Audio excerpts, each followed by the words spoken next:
বলতেছেন,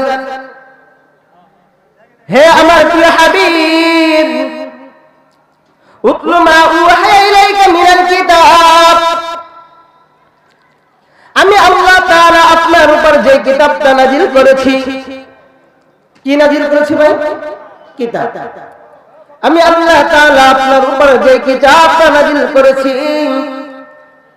আপনি ওই কিতাবটা তেলাওয়াত করেন। উতলু মা উহিয়া ইলাইকা মিনাল কিতাব, আপনার উপর আমি আল্লাহ যে কিতাবটা নাযিল করলাম ওই কিতাবটা আপনি তেলাওয়াত করেন। শুধু তেলাওয়াতের ভিতরে আপনি ক্ষান্ত থাকবেন এমন নয়, আল্লাহ তাআলা তার পরবর্তীতে বলে দিতেছেন, ওয়া আকিমিস সালাতা লিদুরুক ইন্না সালাতা তানহা আনিল ফাহশাই ওয়াল মুনকার।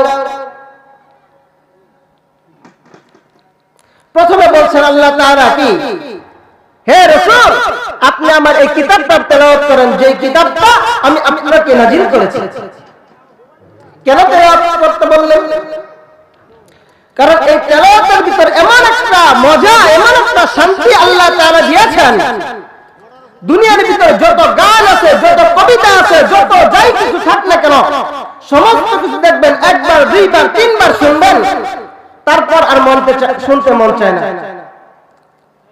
আমি এখানে যদি একটা গজল 5 বার বলি, আপনারা কইবেন এ হুজুর কি শুরু করছে, একটা করে বারবার শুনতে ভালো লাগে।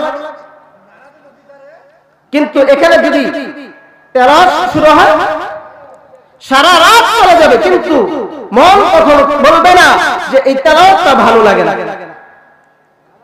তেলাওয়াতের ভিতরে এত মজা, এত একটা আকর্ষণ আল্লাহ তাআলা দিয়ে দিয়েছেন। এজন্য আল্লাহ তাআলা বলেন, হে রাসূল, আমি আপনার উপর যে কিতাবটা নাযিল করলাম আপনি ওই কিতাবটা আগে তেলাওয়াত করেন।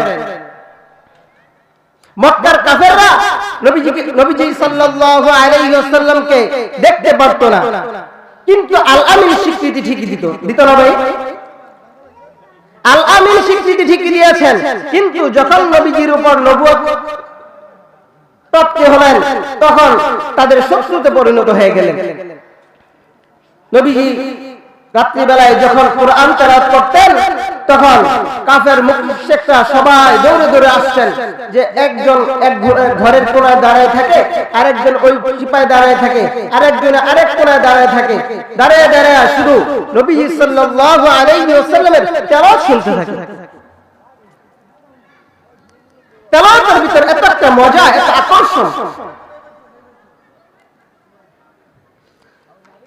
যখন কাফের মুশরিকরা নবীজি সাল্লাল্লাহু আলাইহি ওয়াসাল্লামকে অনেকভাবে ধাবানোর চেষ্টা করলেন, কিন্তু তারা যখন কোনোভাবে পাইলেন না, তখন নবীজি সাল্লাল্লাহু আলাইহি ওয়াসাল্লামকে যখন হজের মৌসুম আসলো তখন মক্কার কাফেররা পরামর্শ করলো এই মুহাম্মদকে কি করা যায়।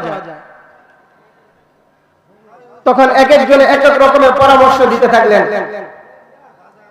তখন একজন বলে যে মুহাম্মাদের কাছে এমন একটা আকর্ষণ আছে, এমন একটা কিতাব আছে, যে আকর্ষণটা যে শুনে সেই পাগল হয়ে যায়, সেই তার ভক্ত হয়ে যায়।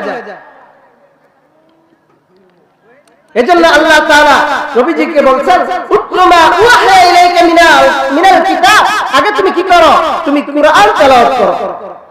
যে কিতাবটা আমি আল্লাহ তাআলা তোমার উপর নাযিল করলাম এই কুরআনটা তুমি আগে তেলাওয়াত করো।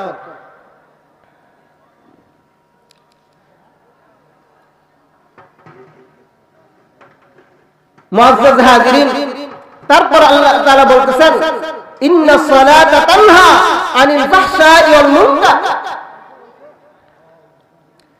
ইন্না সালাতা তানহা আনিল ফাহশাই ওয়াল মুনকার,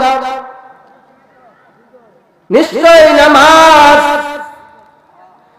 দুনিয়ার ভিতরে যত প্রকারের গুনাহ আছে, সমস্ত প্রকারের গুনাহ কাজ থেকে, খারাপ কাজ থেকে, অশ্লীল কাজ থেকে আপনাকে আমাকে বিরত রাখবে। আল্লাহ তাআলা এই কথাটা কোরআনের ভিতরে বলে দিয়েছেন।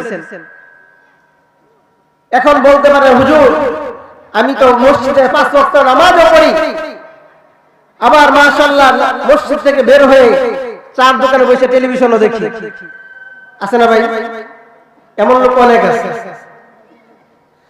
তাহলে যে আল্লাহ তাআলা যে বললেন ইন্নাস সালাতা তানহা আনিল ফাহশাই ওয়াল মুনকার, এটা কি ভুল? এটা কি ভুল? না, আল্লাহ তাআলার কথা কখনো ভুল নয়, বরং আমার কাজটা ভুল, আমার কাজটা ভুল। বুঝতে হবে আমি যেই নামাজটা পড়লাম